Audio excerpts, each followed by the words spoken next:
Үндэсний бичиг соёлын жил 2024.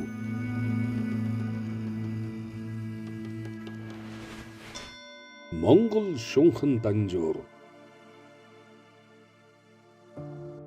Данжуур нь энэтхэг төвдийн эрдэмтдийн бичсэн бурхны шашны их бага таван ухааны 3427 нэр төрлийн ном зохиолыг багтаасан их хөлгөн судар. Монголчууд тус оронд буддын шашин дэлгэрч эхэлсэн тэр цагаас эхлэн данжуурыг орчуулж эхэлсэн бөгөөд 18 дугаар зууны тэргүүн хагаста Жанжаа хутагт, Оролби дорж, Ширээ хутагт лувсан Дамбинэм тэргүүтээ 200 орчим гүүш нар төвд хэлнээс монгол хэлний орчуулан 1742-оос 1749 онд Бээжинд модон бараар барлан 226 бодоор хэвлсэн.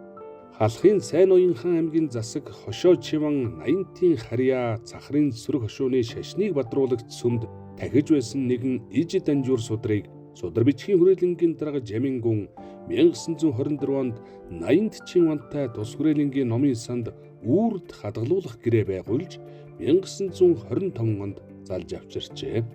Монгол улсын засгийн газрын 1995 оны 241-р тогтоолоор Монгол улсын түүх, соёлын хосгүй үнэт дурсгал зүйлийн жагсаалтад 2011 онд ЮНЕСКОгийн дэлхийн дурсамж хөтөлбөрийн олон улсын баримтат төвийн жагсаалтад тус бүртгэгдсэн байна.